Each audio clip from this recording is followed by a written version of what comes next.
না, এ যাত্রা মনে হচ্ছে জামাই ষষ্ঠীর নেমন্তন্ন আর রক্ষা করা গেল না। হায় হায়, কি যে করি, নবাব আসার আর দিন পেল না। একেবারে জামাই ষষ্ঠীর ঠিক পরের দিনটাতে আসতে হবে। এই যে বলি, সকাল থেকে বসে কি আকাশ পাতাল ভাবছো? হ্যাঁ, ভাবনা কি আর সাধে আসে গিন্নি? আমি রাজার ভাঁড়, আমাকে কত কি সব ভাবতে হয়। ইস, রাজার ভাঁড়ের যদি এত ভাবনা, তাহলে রাজার মাথায় না জানি কত চিন্তা। চিন্তা বলে চিন্তা, এই তো নবাব আসছেন কৃষ্ণনগর দর্শনে। তাতে তোমার কি? হ্যাঁ, তুমি কি কেষ্ট ঠাকুর? যত সব গায়ে মানে না, আপনি মোড়ল। আহ গিন্নি, তুমি বুঝতে পারছো না, নবাব আসছেন ঠিক জামাই ষষ্ঠীর পরের দিন, আর আমাকে সেখানে থাকতে হবে। তুমি থেকে কোন রাজকার্য করবে শুনি? তোমার জামাই ষষ্ঠী আছে, আর কারো না থাকতে পারে, তোমার আছে।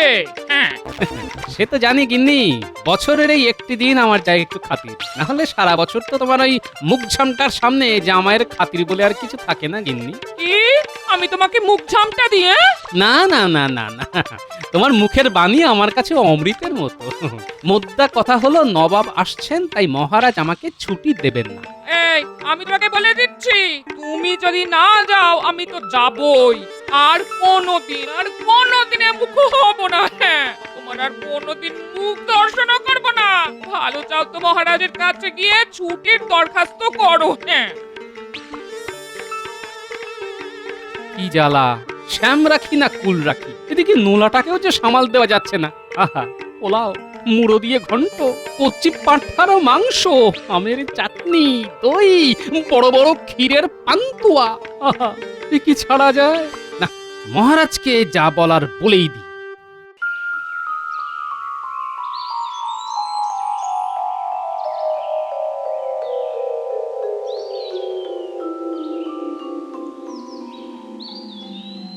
হুম, তোমরা সবাই জানো নিশ্চয়ই নবাব আসছেন পরশুর ঠিক পরের দিন। বুঝলে মন্ত্রী, আমাদের ব্যবস্থাপনায় যেন কোনো ত্রুটি না থাকে। মহারাজ, নবাবের আপ্যায়নের জন্য আমি ইতিমধ্যেই আপনার নির্দেশে নগরের সমস্ত জায়গা পরিষ্কার করার তদারকি করেছি। বেশ বেশ।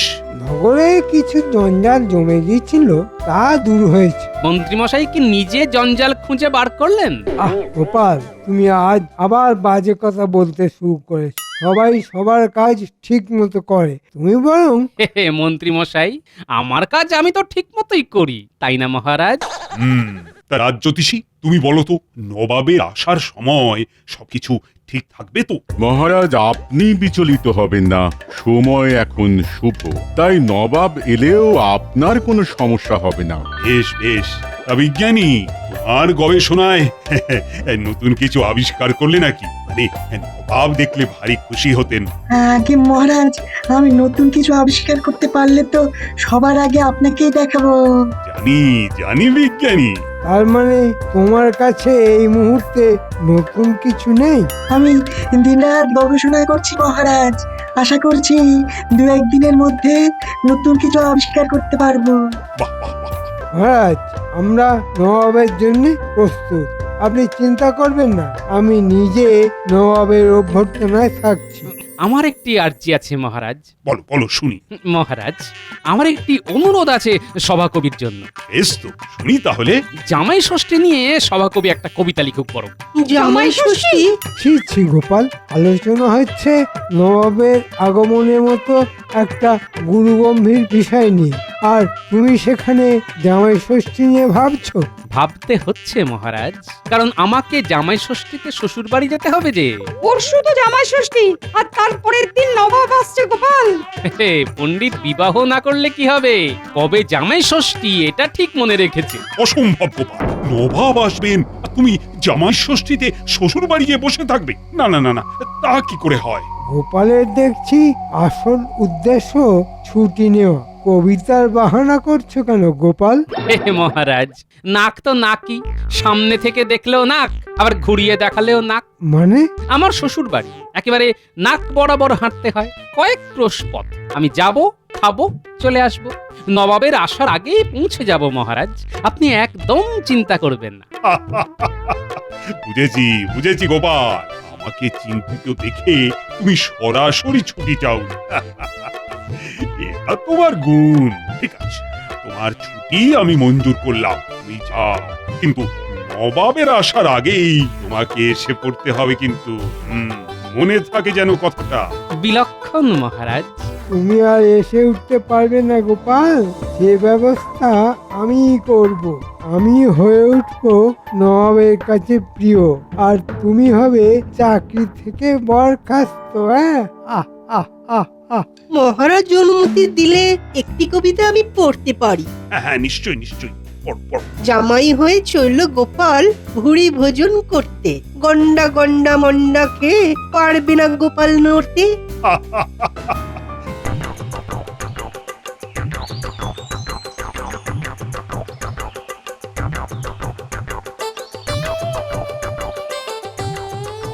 এই পুটি, টেপা, ন্যাপলা, গুলটে, কি করছিস তোরা? এদিকে আয়, এদিকে আয়।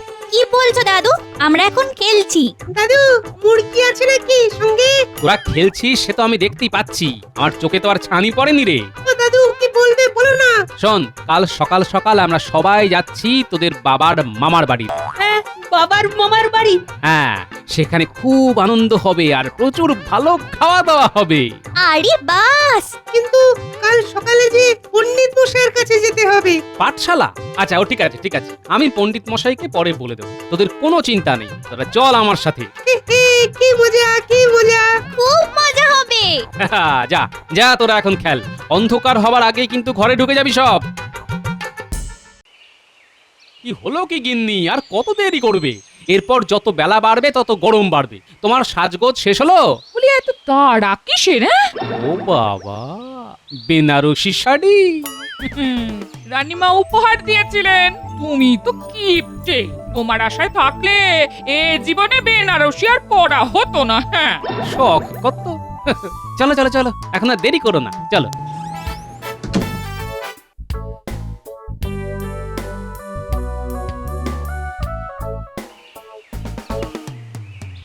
এই যে টাপা, গুলটে, পুটি, নাপলা, তোরা সব তৈরি তো? হ্যাঁ দাদু। তাহলে আর দেরি কেন, এই বেলা রওনা দেওয়া যাক। উঠে পড়, উঠে পড়, উঠে পড়। দুগা দুগা।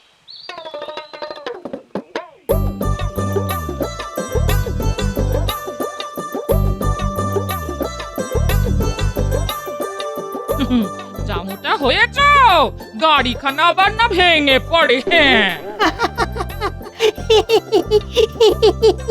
তুমি একটু কম কথা বলো গিন্নি, তোমার কথা শুনে না গরুরা খেপে চলে যাবে। তখন তুমি গাড়ি টানবে।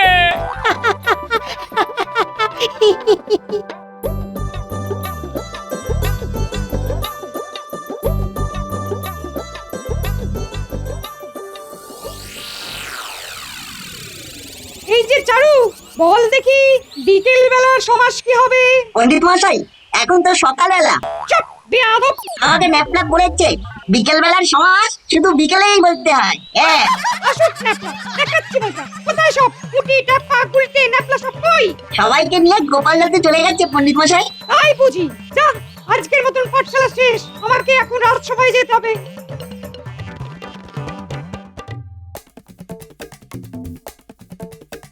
মহারাজ, আমি একটি নির্দিষ্ট অভিযোগ আপনাকে জানাতে চাই। কেন পণ্ডিত, কি হয়েছে? গোপাল ছুটি নিয়ে জামাই ষষ্ঠীতে তার শ্বশুর বাড়ি গেছে। এক্ষেত্রে আমার কিছু বলার নেই, না, স্বয়ং মহারাজ গোপালকে ছুটি দিয়েছেন। কিন্তু গোপালের নাতি নাতনি যারা আমার পাঠশালায় শিক্ষা নিতে আসে, তাদের ছুটি দেওয়ার অধিকার নিশ্চয়ই আমার। তাই তো মহারাজ, আমি তাদের গুরু মশাই। তুমি যথার্থ বলেছো পণ্ডিত। হ্যাঁ, তুমি ঠিক বলেছো। গোপালের কি অধিকার আছে আমার অনুমতি ছাড়া নাতি নাতনিদের পাঠশালায় আসতে না দেওয়া? তো কেন কেন তারা কেউ চায়নি কেন পাঠশালায়? না মহারাজ, তারা কেউ আসেনি। এতে ওদের শিক্ষা লাভে বিঘ্ন ঘটলো।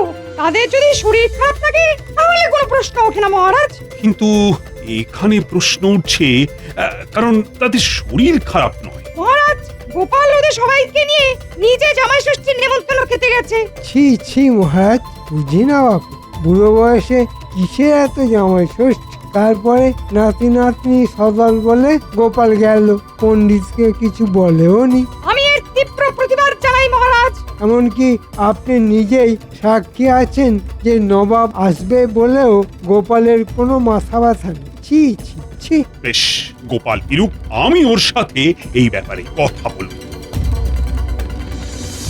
বলুন মন্ত্রী মশাই, কি করতে পারি আপনার জন্য? বড় কাজ আছে রে বটা ঘটা। বড় কাজের পারিশ্রমিকটাও যে বড় হয় মন্ত্রী মশাই। পাবি পাবি, 1000 মোহর পাবি। 1000 মোহর?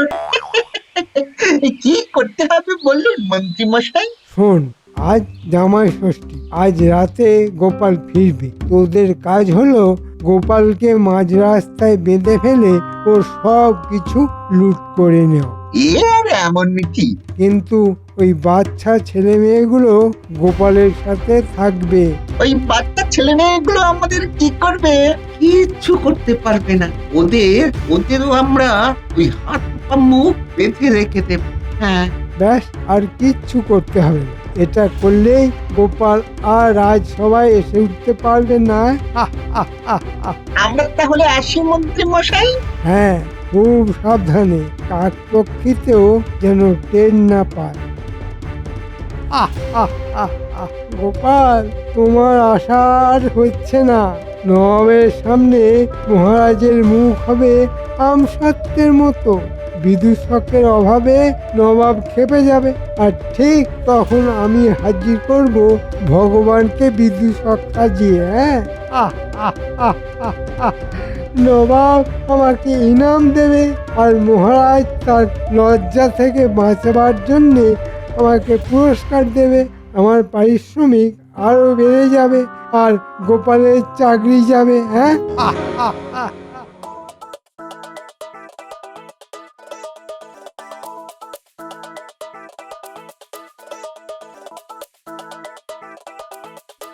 আমার আমার স্বামীকে বাঁচান রানীমা, আমার স্বামীকে বাঁচান। ছি ছি, তোমার বরের এত আস্পর্ধা। মহারাজকে বললে এক্ষুনি চাকরি যাবে। ও ভুল করেছে, তার জন্য ওকে শাস্তি দিন, কিন্তু চাকরি থেকে বরখাস্ত করবেন না। আমি কোথায় যাব? তোমার স্বামী আগেও এরকম ভুল অনেকবার করেছে, এত শাস্তি পেয়েও শিক্ষা হয়নি। রানীমা, রানীমা, আপনার দুটি পায়ে পড়ি রানীমা, আপনি যেভাবেই হোক এইবারের মতো। এইবারের মতো মন্ত্রীর কি হবে আমি জানি না, তবে আমি মহারাজকে সব কথা জানাবো। তোমার কথাও বলবো। সত্য হোক, তুমি না বললে আমরা জানতেই পারতাম না এরকম ঘটনা যা ঘটতে চলেছে। আপনার আপনার অশেষ দয়া রানীমা, আপনার অশেষ দয়া। কিন্তু তার আগে গোপালকে বাঁচাতে হবে। নবাবের সামনে গোপালকে আসতেই হবে। তুমি এখন যাও, মন্ত্রীর সাথে কোন রকম এই বিষয়ে আলোচনা করবে না, তাহলে তুমিও কিন্তু ছাড় পাবে না বলে দিলাম।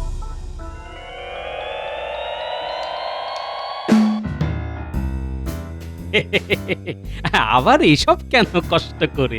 খেয়ে নিন জামাইবাবু, সামান্য কিছু আয়োজন। তাহলে শুরু করি। হ্যাঁ, হ্যাঁ, নিশ্চয়ই নিশ্চয়ই।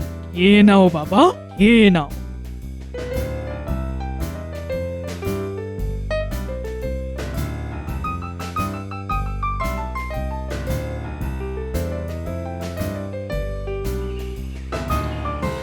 কি ব্যাপার রানী, এই সময় তুমি হঠাৎ ডেকে পাঠালে কেন? কিছু কি হয়েছে? অনেক কিছু হয়েছে মহারাজ। হ্যাঁ, অনেক কিছু? মহারাজ, গোপাল খুব বিপদে আছে। সে কি? আপনি যে কোনো উপায়ে গোপালকে বিপদ থেকে উদ্ধার করুন মহারাজ। কিন্তু আমি একজনকে কথা দিয়েছি। তুমি কথা দিয়েছো? কাকে? মানে গোপালের কিসের বিপদ? যে লোক গোপালের বিপদের কারণ, তাকে খুব বেশি শাস্তি দেওয়া চলবে না। কে সে? আপনার মন্ত্রী।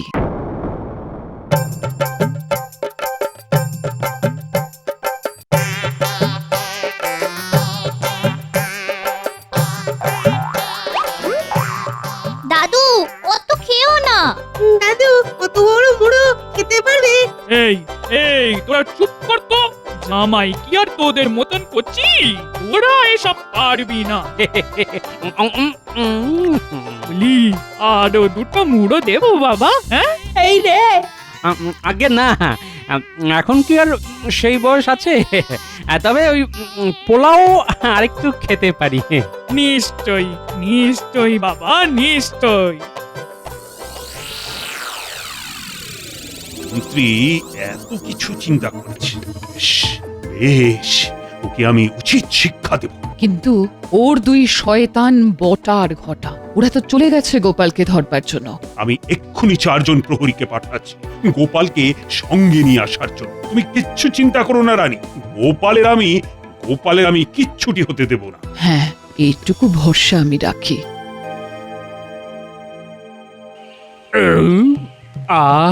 খাওয়াটা একটু বেশি পরিমাণে হয়ে গেছে। হ্যাঁ, নিজে বাজার করো কিপ্টের মতো করে, আর এখানে পুরো আস্ত পাঁঠা হজম করে ফেললে। হ্যাঁ, এই তোরা চুপ করবি? জামাই মানুষ, যত খাবে ততই আমার তৃপ্তি। তবে জামাইবাবুর খাওয়া কিন্তু আগের থেকে কমে গেছে। তা বটে, আগে হলে মনে হয় পাঁঠার শিংও খেয়ে নিত। নিন নিন জামাইবাবু, এবার পান খান, তারপর একটু নিদ্রা দিন। সে তো বটেই। হ্যাঁ, ঘুমে আমার চোখ একেবারে টেনে আসছে। তবে কিনা আমাকে তো যেতে হবে, ওই নবাব আসছে তো। না, তোমার বোন আরো 2 দিন থাকুক না। হ্যাঁ, আমাকে যেতেই হবে, বুঝলে? অন্ধকার হতে এখনো দেরি আছে, রাতে তো ঘুম হবে না, অনেক দূর পথ যেতে হবে। আমি একটু জিরিয়ে নি। সেই ভালো জামাইবাবু। বুঝলে ভায়া, এরকম খাবার পর একটু দিবা নিদ্রা না দিলে যে চলে না।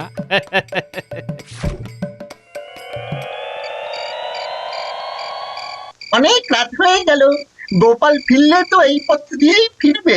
এই পথ ছাড়া যে আর কোনো পথই নেই। তাহলে অপেক্ষা করা ছাড়া আর কোনো উপায় নেই। মন বলছে গোপাল এলো বলে। হ্যাঁ,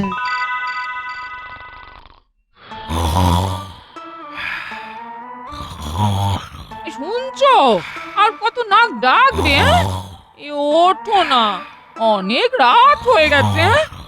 এখন তুমি না গেলে এই রাত সবাই পৌঁছতে পারবে না। হ্যাঁ, শোন দিদি, তাহলে জামাইবাবু ঘুমোক, বিরক্ত করবার দরকার নেই। কিন্তু কি এত রাতে কারা এলো? মহারাজ কৃষ্ণচন্দ্র আমাদের পাঠিয়েছে। গোপাল একা ফিরলে তার অসুবিধে হতে পারে, তাই আমরা সাথে থাকবো। কিন্তু তিনি তো এখন ঘুমোচ্ছেন। কিন্তু মহারাজ আমাদের বলে দিয়েছেন গোপাল যে অবস্থায় থাকবে সেই অবস্থায় তাকে নিয়ে আসতে হবে। আমাদের অনুমতি দিন, আমরা ভিতরে গিয়ে গোপালকে নিয়ে যাচ্ছি। বেশ, মহারাজের যখন হুকুম তখন আমি আর কি বলতে পারি। একে কাঁধে করে নিয়ে যাওয়া ছাড়া তো আর উপায় নেই। ও বাবা গো, বলি মরা মানুষ তো কাঁদে ওঠে, ও যে জ্যান্ত। উপায় নেই গিন্নিমা।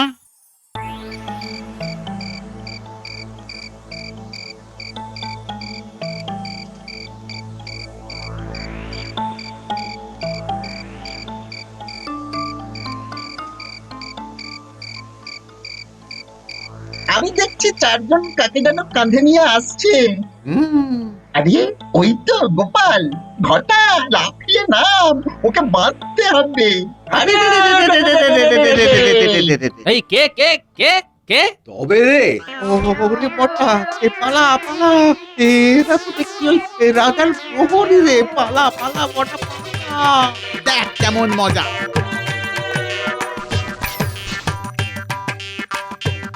এবার চল রাজার কাছে, তোদের বিচার হবে। ওরে বাবা রে, আমাদেরকে ছেড়ে দাও। আমি কি স্বপ্ন দেখছি?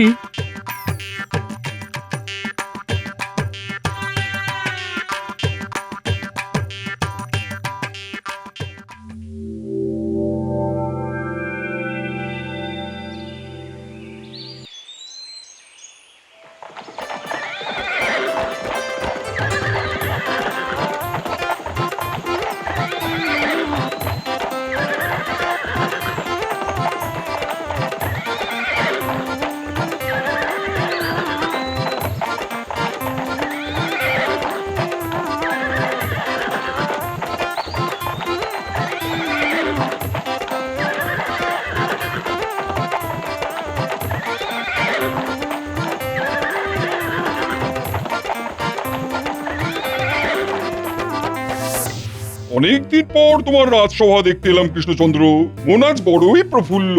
নবাবের আগমনে কৃষ্ণনগর ধন্য, স্বাগতম জানাই আমি সভাকবি নগণ্য। বেশ বেশ বেশ।